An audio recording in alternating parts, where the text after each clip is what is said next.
Good morning. देखिए हमने बलों के अध्यारोपण के सिद्धांत पर उसका कॉन्सेप्ट, उसकी थ्योरी, सब कुछ हमने देख लिया था। आज हम देखेंगे कूलाम के नियम का सदिश स्वरूप, यानी कि कूलाम का नियम जो था उसको हमने पूरी तरह से अच्छे से देख लिया था। ठीक है, और कूलाम के नियम पर हमने क्वेश्चन भी कर लिए थे ना, बहुत सारे क्वेश्चन किए थे। और अभी तक केवल कूलाम के नियम से संबंधित ही सारी चीजें हम देख रहे थे, चाहे वो बलों का अध्यारोपण का सिद्धांत हो, चाहे वो कूलाम का नियम का सदिश स्वरूप रहा हो। ठीक है, सारी चीजें हमने कूलाम के नियम के अकॉर्डिंग टू से उससे जुड़ी हुई सारी चीजें देख रहे थे ना। तो आज हम जो देखने वाले हैं वो कूलाम के नियम का सदिश स्वरूप देखने वाले हैं। क्या? कूलाम के नियम का सदिश स्वरूप या कूलाम के नियम का रूप। ठीक है ना। चलिए, तो ये कूलाम के नियम का सदिश स्वरूप, कूलाम के नियम का कूलाम के नियम का सदिश रूप। तो कूलाम के नियम का जो सदिश स्वरूप यानी कि इसका जो वेक्टर फॉर्म है वो है क्या ना, इसका इससे लेना देना क्या है। तो आइए इसको हम देखते हैं कूलाम के नियम का सदिश स्वरूप में। ये हम एक्स अक्ष ये देख लेते हैं और ये हमारा क्या है, वाई अक्ष है, हम कह सकते हैं इस प्रकार से ना। चलिए, तो कूलाम का नियम जो है वो यही है कि दो बिंदु आवेशों के मात्राओं के गुणनफल के अनुक्रमानुपाती तथा उनके बीच की दूरी के वर्ग के व्युत्क्रमानुपाती। तो जो भी चीजें हैं हमने देखा था, लेकिन इसका वेक्टर फॉर्म क्या है। अगर इसका वेक्टर फॉर्म है तो कहीं न कहीं इससे वेक्टर से संबंधित सारी चीजें होंगी ना। चलिए, ये हमारा मूल बिंदु है ना, ये वाला जो पॉइंट है ये हमारा मूल बिंदु है ना। तो आवेशों को हम एक वेक्टर फॉर्म में लिखते हुए चलेंगे। जैसे मान लो ये आवेश Q1 है और यहाँ पर आवेश क्या है, Q2 है ना। अगर हम इसके मूल बिंदु से अगर हम देखें तो ये इसका मूल बिंदु रहा, और मूल बिंदु से अगर इसकी दूरी की अगर हम बात करें तो मूल बिंदु से इसकी दूरी क्या है, वेक्टर r1 है। और इस आवेश की मूल बिंदु से दूरी अगर हम देखें तो वेक्टर r2 है। अगर इन दोनों आवेशों को मिलाने वाली रेखा की अगर हम बात करें तो इनके बीच की दूरी क्या है, स्मॉल r है। ध्यान दीजिएगा, इसके बीच की दूरी क्या है, तो स्मॉल r है। देख रहे हैं ना। अच्छा, तो ये Q1 आवेश है, ये Q2 आवेश है। ये दोनों बिंदु आवेश क्या करेंगे, तो कूलाम का नियम की अगर हम बात करें तो कूलाम के नियम से यही स्पष्टीकरण होता है कि ये इस पर बल लगाएगा, ये इस पर बल लगाएगा ना। Q1 Q2 पर बल लगाएगा, Q2 Q1 पर बल लगाएगा। ध्यान से इसको समझिएगा, कूलाम का नियम हम सब पढ़ लेते हैं ना, पहले वाले चैप्टर में सारी चीज़ें हम पढ़ लेते हैं, लेकिन जब कूलाम के नियम का सदिश स्वरूप जब भी सामने आता है तो हमारे दिमाग में एक बात आती है, यार ये कैसा कॉन्सेप्ट है ना। ये बहुत मतलब कि देखा जाए तो नीरस कॉन्सेप्ट है ना, लोगों को बड़ा दिक्कत करता है ना। चलिए, तो इसको हम बिल्कुल सरल शब्दों में हम आपको बताएंगे। चलिए, Q1 अगर Q2 पर बल लगाएगा तो ये इधर बल लगाएगा भाई, दोनों अगर हम देखें इसको वेक्टर F21 कहेंगे। अभी हम सब कुछ बताते हैं। चलिए, Q2 Q1 पर अगर बल लगाएगा तो ये इधर बल लगाएगा, इसको हम वेक्टर F12 कहते हैं ना। हमेशा जो बल लगाता है वो एट द ज्वाइंट लाइन की सीध में एकदम बल लगाता है, बिल्कुल इन्हीं दोनों आवेशों को मिलाने वाली रेखा के सीध में बल लगाता है। आप देख रहे होंगे न, जो ये मैंने लाइन खींचा है ना, बिल्कुल सीध में क्या करता है, बल लगाता है ना। चलिए, तो इसके बिल्कुल जोड़ने वाली लाइन के सीध में जब बल लगाएगा तो वेक्टर F21 क्यों लिखें, क्योंकि अगर हम Q1 आवेश पर अगर हम बैठ जाएं और बैठ कर अगर Q2 आवेश को देखें तो इसका मतलब यह है कि हमको Q2 नजर आएगा ना कि Q1 नजर आएगा। यानी कि Q1 Q2 पर बल लगाएगा तो वेक्टर F21 हम कहेंगे। क्या कहेंगे, वेक्टर F21, क्योंकि Q1 पर बैठ कर अगर Q2 को अगर हम देखेंगे तो Q2 पर यानी Q1 बल लगा रहा है, और Q2 पर बैठ कर अगर Q1 की तरफ देखेंगे तो Q1 पर Q2 बल लगा रहा है, यानी कि वेक्टर F12 डायरेक्शन में बल लगा रहा है। बातें समझ में आ रही नहीं, सारी चीजें समझ में आ रही होंगी ना, कोई दिक्कत। चलिए देखिए, तो हम क्या करेंगे, वेक्टर F21 की अगर हम बात करें तो क्या होगा बताओ, वेक्टर F21 ना, यह लिखेंगे Q1 द्वारा Q2 पर बल। तो Q1 द्वारा अगर हम Q2 पर बल की अगर हम बात करें, Q1 द्वारा Q2 पर बल, तो लिखेंगे क्या, वेक्टर F21 इक्वल टू 1/4πε0 ना Q1 इंटू Q2 बटे में क्या आर स्क्वायर, तो उसके बीच की दूरी क्या है, आर है, तो क्या हो जाएगा आर स्क्वायर। अच्छा, जब हम सदिश स्वरूप देख रहे हैं, ध्यान देना, जब हम सदिश स्वरूप पढ़ रहे हैं तो हमको दिशा का भी अनुभव होना, यानी दिशा का भी हमको ज्ञान होना जरूरी है। तो ये किस दिशा में बल लगा रहा है ना, तो दिशा के लिए ध्यान देना, सदिश राशियों में दिशा के लिए जो हम एकांक सदिश पढ़े हैं वो आई कैप ना, जे कैप और के कैप, ये 3 चीजें पढ़े हैं। आई कैप का मतलब ये होता है कि एक्स अक्ष की दिशा में, जे कैप का मतलब होता है वाई अक्ष की दिशा में, और के कैप का मतलब होता है जेड अक्ष की दिशा में ना, ये चीजें होती हैं। चलिए, अगर हम ये कहें, समझिएगा, ध्यान से इसको समझिएगा, अगर हम कहें कि 10 न्यूटन का बल, 10 न्यूटन का बल एक्स अक्ष की दिशा में ना, क्या 10 न्यूटन का बल एक्स अक्ष की दिशा में ना, तो इतना बड़ा स्टेटमेंट हमको लिखना पड़ा कि 10 न्यूटन का बल है एक्स अक्ष की दिशा में। अगर हम लिख दें 10 आई कैप, एफ बराबर अगर हम लिख दें 10 आई कैप, तो इसका मतलब यह है कि आई कैप का मतलब एक्स अक्ष की दिशा में, 10 का मतलब 10 क्या है, परिमाण है, किसका परिमाण है, बल का परिमाण है ना, तो आई कैप क्या है, दिशा है, किसकी दिशा है, बल की दिशा है, तो इसका मतलब 10 न्यूटन का बल एक्स अक्ष की दिशा में।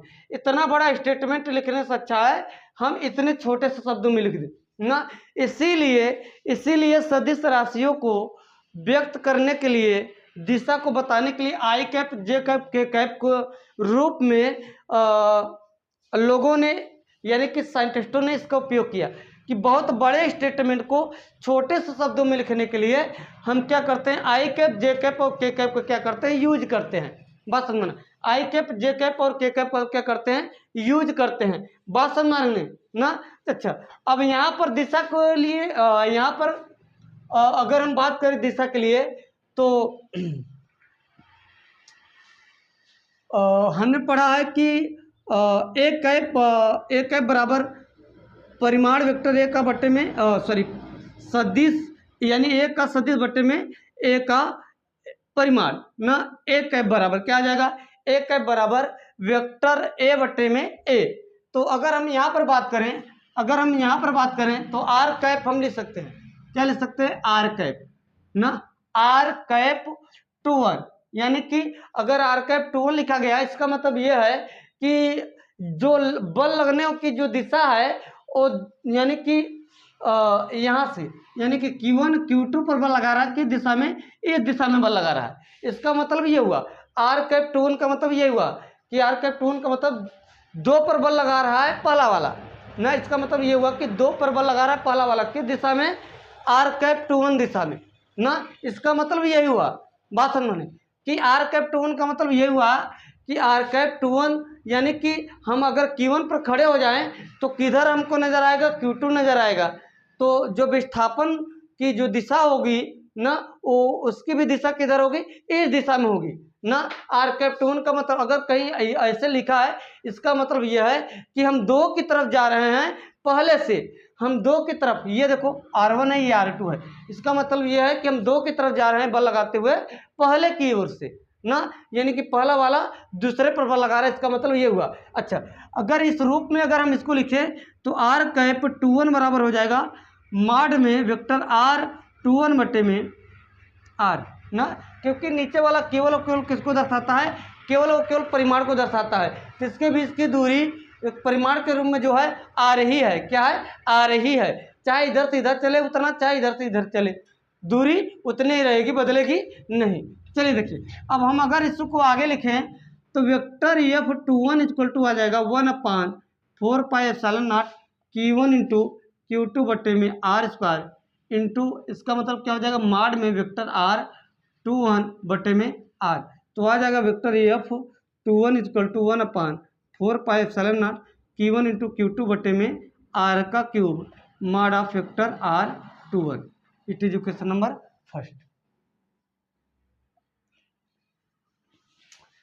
समझ ना, जो बल आया कितना है, 1/4πε0 Q1 इंटू Q2 बट्टे में आर क्यूब माड ऑफ वेक्टर R21, ये हो गया हमारा समीकरण नंबर 1 ना। तो ये Q1 द्वारा Q2 पर लगने वाला बल निकल गया, Q1 द्वारा Q2 पर लगने वाला बल निकल गया। चलिए अब हम Q2 द्वारा Q1 पर बल लगाएंगे ना, क्या अब यहाँ लिखेंगे इसी प्रकार सारी चीज़ें वही चलने वाली है। इसी प्रकार Q2 द्वारा Q1 पर बल, Q2 द्वारा Q1 पर बल, इसी प्रकार ना, चीज़ें चेंज नहीं होगी, सेम वही रहेगा ना।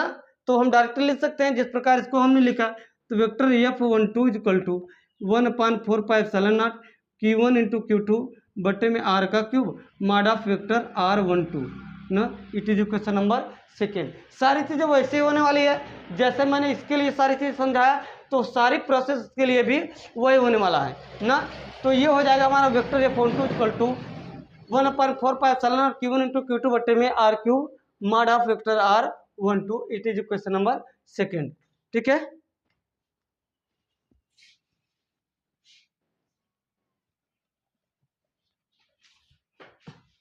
चलिए देखिए, तो समीकरण नंबर 1, समीकरण नंबर 2। अब यहाँ से देखिएगा, अगर हम सदिश की अगर हम बात करें ना, तो इस डायरेक्शन में हमारा क्या है, वेक्टर R21 है, और इस डायरेक्शन में हमारा क्या है, वेक्टर R12 है, यही है।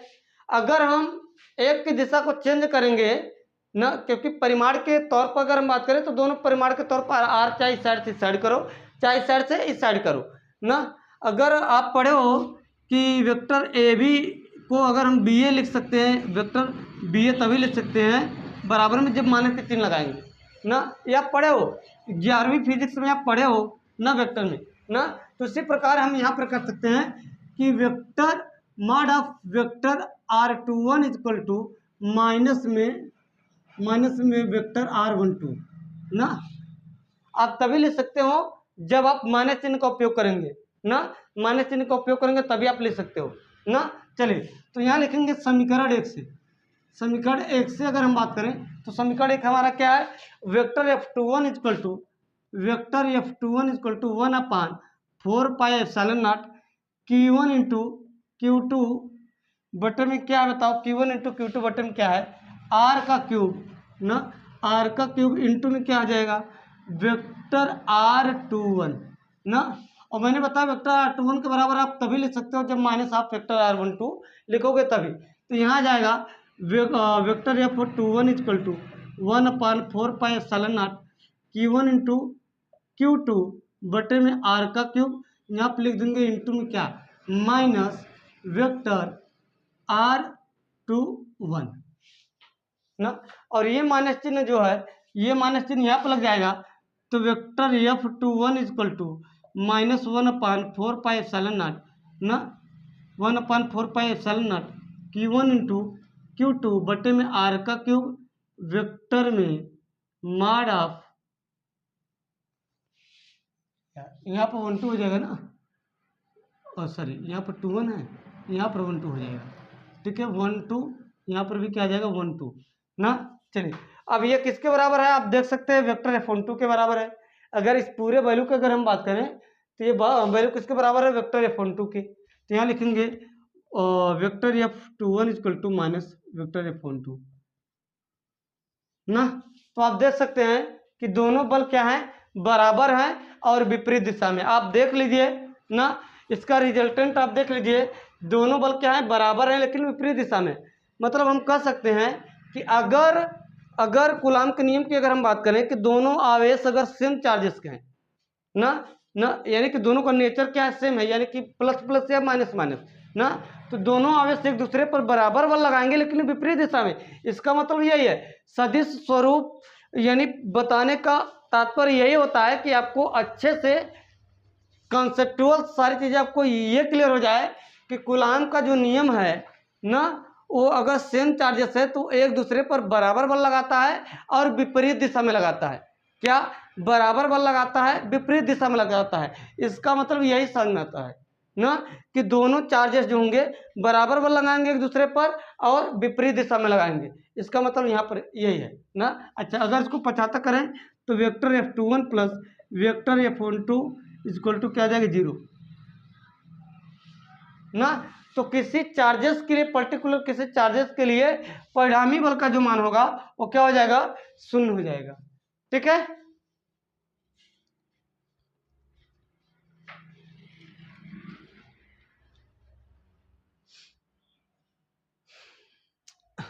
चलिए अब इसको मिटाएं।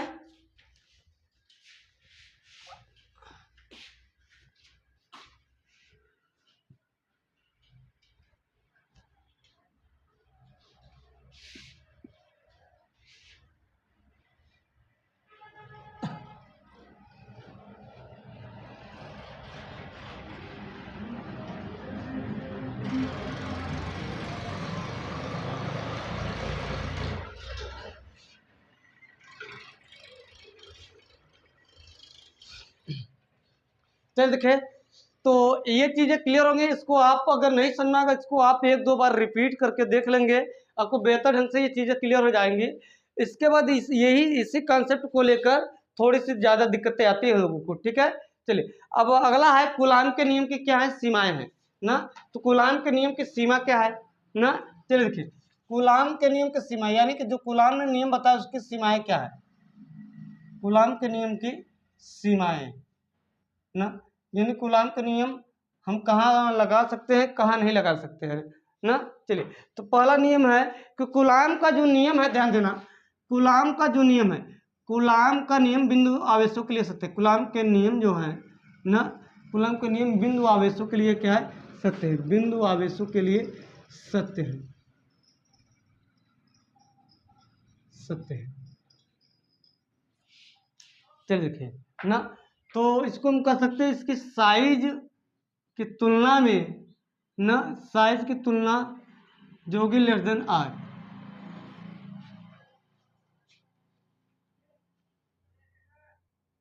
चलिए तो अगर दूरी बहुत ज़्यादा अधिक होगा तो आवेश की जो साइज होगी, यानी आवेश की अगर हम बात कर रहे हैं, ठीक है, कूलाम के नियम बिंदु आवेशों के लिए सत्य है। तो बिंदु आवेश का मतलब ये नहीं होता है, ध्यान देना, बिंदु आवेश का मतलब ये नहीं होता कि आवेश बिल्कुल छोटा हो। बिंदु आवेश का मतलब ये होता है कि दूरी अगर काफ़ी बड़ी हो गई तो वो दोनों आवेश बिंदु आवेश का ही कार्य करेंगे। मैंने बताया भी है ना कि अगर चाहे वो बिंदु आवेश ही हो जाए ना, बहुत नज़दीक लाने पर बहुत छोटे छोटे तो बिंदु आवेश होगा ही ना, या तो बहुत अधिक दूरी अगर हो जाएगी ना, बहुत अधिक दूरी हो जाएगी तो वास्तव में बहुत बड़ा आवेश रहेगा तो वास्तव में वो बिंदु आवेश की बात ही कार्य करेगा ना, वास्तव में वो बिंदु आवेश की बात ही कार्य करेगा अगर बहुत ज़्यादा दूरी बड़ी हो गई तो ना। यही आर बहुत बड़ा अगर है, अगर मैं इधर से देखूं तो ये बहुत बड़ा है साइज की तुलना में, और इधर का साइज बहुत छोटा होगा दूरी की तुलना में ना, दोनों तरफ से कर सकते हैं ना। यानी कि अगर दूरी बहुत अधिक है तो वो आवेश वास्तव में बिंदु आवेश का ही कार्य करेगा ना। अच्छा, बड़े बड़े आवेश को अगर हम बहुत बड़े बड़े आवेश को अगर हम समीप रख दें तो कहीं ना कहीं देखा जाए तो कहीं ना कहीं वो आवेश बिंदु यानी कि वो आवेश क्या होंगे, गतिशील हो जाएंगे ना, एक दूसरे को रिपल्सन करने लगेंगे, एक दूसरे को अट्रैक्ट करने लगेंगे। बात समझ में नहीं भाई, अगर विपरीत प्रकृति के तो अट्रैक्ट करेंगे ना। तो अगर अदर देखा जाए, अदर यानी कि सेम चार्जेस हैं ना, तो क्या करेंगे, दूसरे को रिपेल करेंगे ना। तो ध्यान देना इसी बात को, इसी कॉन्सेप्ट को आप बिल्कुल ध्यान से समझिएगा कि साइज जो होती है, जो आकार होता है वो दूरी की तुलना में क्या होता है, बहुत छोटा होता है ना, तो वो बिंदु के आकार की कार्य करेगा।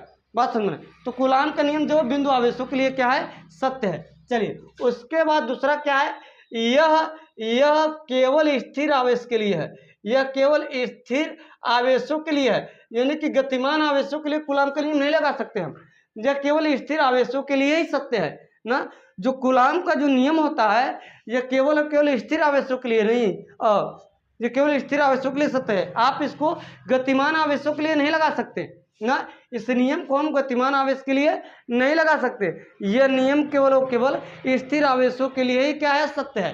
बात समझना, अब कैसे सत्य है समझिएगा। जैसे मान लो ये Q1 आवेश है और ये Q2 आवेश है, ध्यान से समझिएगा ना, ध्यान समझिएगा। चलिए अगर हम इन दोनों आवेशों की बात करें ना, इसके वैद्युत क्षेत्र में इस पर बल लगेगा। जैसे मान लो इसका वैद्युत क्षेत्र क्या है,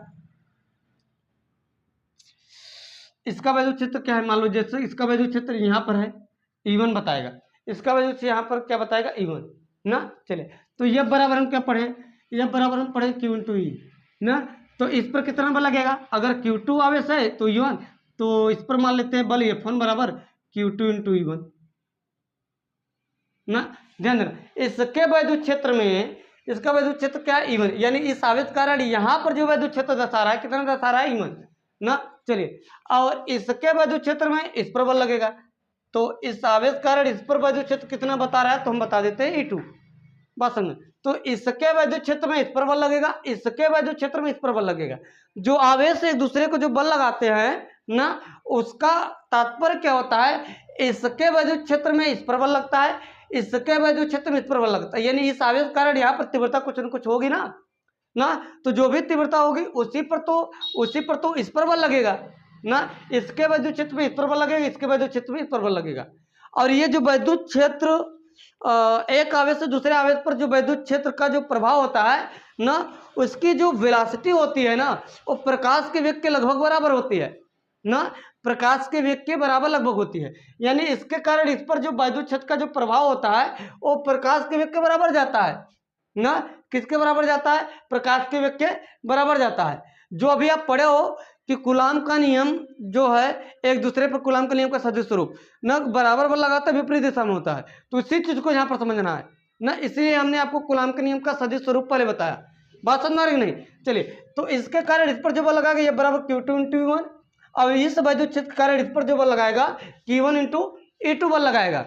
बात समझ में, तो ये दोनों जो बल लगाते हैं एक दूसरे बराबर बल लगाते हैं और विपरीत दिशा में बल लगाते हैं ना, बराबर बल लगाते हैं विपरीत दिशाओं में लगाते हैं। चलिए, अच्छा, अगर हम बात करें यहाँ पर, चलिए अगर हम बात करें कि अगर आवेश गतिमान हो गया, समझिएगा, अगर आवेश गतिमान हो गया, ध्यान देना, मैंने बताया कि जो वैद्युत क्षेत्र होता है एक आवेश से दूसरे आवेश की ओर जो होता है वो प्रकाश के वेग के बराबर होता है। हम मान लेते हैं कि यह आवेश गतिमान है। क्या है, यह आवेश क्या गतिमान है। अगर यह आवेश गतिमान है, मान लेते हैं किसी क्षण यह आवेश डेल्टा टी समय में यहाँ पर आ गया। चलिए, यह आवेश यहाँ से यहाँ पर आ गया, किसी क्षण यह आवेश डेल्टा टी समय में यहाँ पर आ गया। अच्छा, जब यह आवेश यहाँ पर था तो इसका वैद्युत क्षेत्र इसके समीप जाता था ना, इसका वैद्युत क्षेत्र इसके समीप जाता था। जब इसका वैद्युत क्षेत्र इसके समीप जाता था तो इस पर बल लगता था।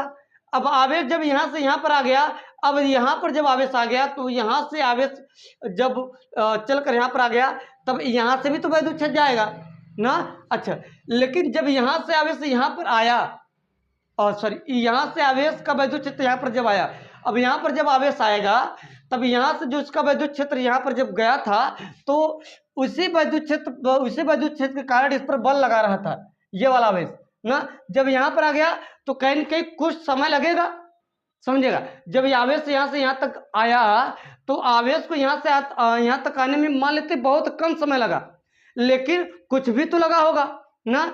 जब यहाँ से वैद्युत क्षेत्र इसके कारण जब यहाँ पर पहुंचेगा वैद्युत क्षेत्र ना, तब तक इसको आभास नहीं होगा कि यह आवेश यहाँ से यहाँ तक आ गया है, इसको नहीं पता चलेगा।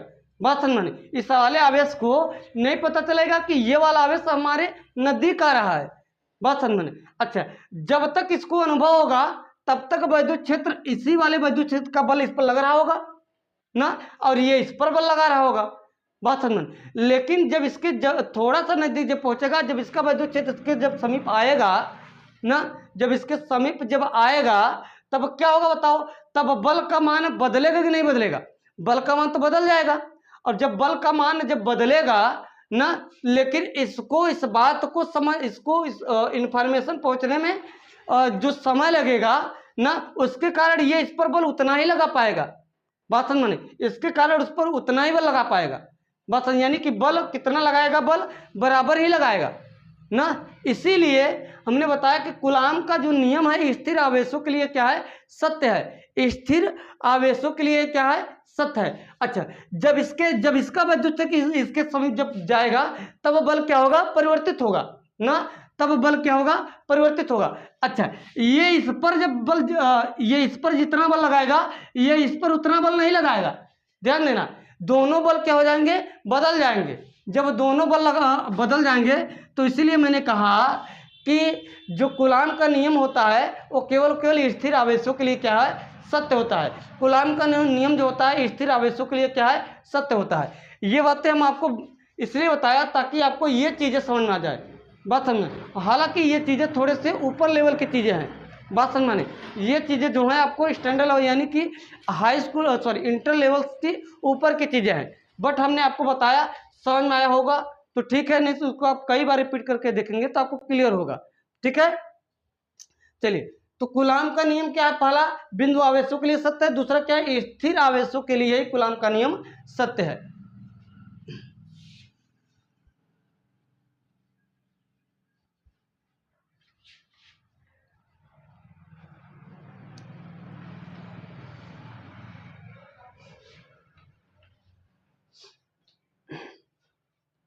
चलिए,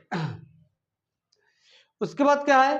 कूलाम का नियम, उसके बाद है गुरुत्वाकर्षण बल तथा वैद्युत बल में तुलना। गुरुत्वाकर्षण बल तथा वैद्युत बल में तुलना, तथा वैद्युत बल की तुलना।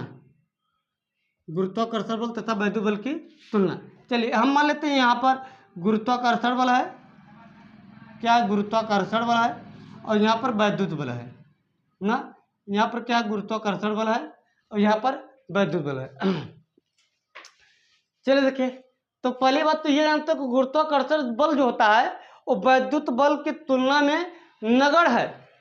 गुरुत्वाकर्षण बल जो है वैद्युत बल की तुलना में क्या है? बहुत छोटा है।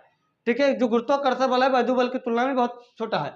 हालांकि मैंने बताया भी है कि जो कूलाम्स थे ना, वो न्यूटन के नियम के ही उन्होंने क्या किया था? फोटोकॉपी किया था, बट ना प्रैक्टिकल के आधार पर उन्होंने ये नियम दिया था। ठीक है, लेकिन उन्होंने केवल उन्होंने जो नियम लिया था वो गुरुत्वाकर्षण के नियम को देखकर उन्होंने लिया था ना। जिस प्रकार गुरुत्वाकर्षण बल दोनों आवेशों की दोनों द्रव्यमानों की मात्राओं के गुणनफल के अनुकरणपाती होता है, उसी प्रकार वैद्युत बल भी है, दोनों आवेशों की मात्राओं के गुणनफल के अनुकरणपाती होता है ना। ये भी दूरी के वर्ग के व्युत्क्रमानुपाती होता है, ये भी दूरी के वर्ग के व्युत्क्रमानुपाती होता है। ध्यान देना, अगर हम गुरुत्वाकर्षण की बात करें तो ये द्रव्यमानों की मात्राओं के गुणनफल के अनुपाती होता है, समानुपाती होता है, और ये आवेशों की मात्राओं के गुणनफल के समानुपाती होता है। ये भी दूरी के वर्ग के व्युत्क्रमानुपाती होता है, ये भी दूरी के वर्ग के व्युत्क्रमानुपाती होता है। गुरुत्वाकर्षण बल जो होता है ये केवल आकर्षण होता है, ये केवल आकर्षण होता है। आकर्षण इसलिए होता है क्योंकि ये एक ही प्रकार का होता है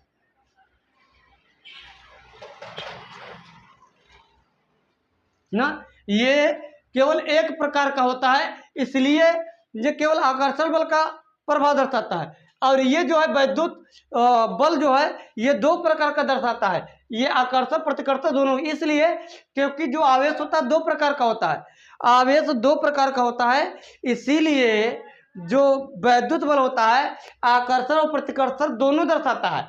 और ये केवल देखा जाए तो एक प्रकार का होता है, इसलिए ये केवल क्या करता है? आकर्षण बल का प्रभाव दर्शाता है। बात समझ, वैद्युत बल जो है वैद्युत बल जो है गुरुत्वाकर्षण बल की तुलना में क्या होता है? बहुत बड़ा होता है। वैद्युत बल जो होता है गुरुत्वाकर्षण बल की तुलना में क्या होता है? बहुत बड़ा होता है। तो हम कह सकते हैं वैद्युत बल जो होता है गुरुत्वाकर्षण बल की तुलना में बहुत बड़ा होता है। आप लिख सकते हैं वैद्युत बल गुरुत्वाकर्षण की तुलना में बहुत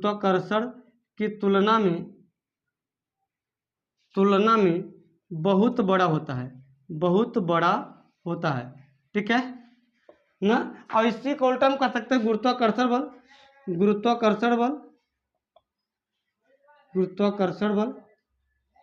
वैद्युत बल की तुलना में बहुत छोटा होता है, बहुत छोटा होता है।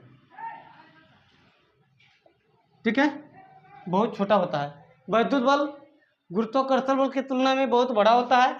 गुरुत्वाकर्षण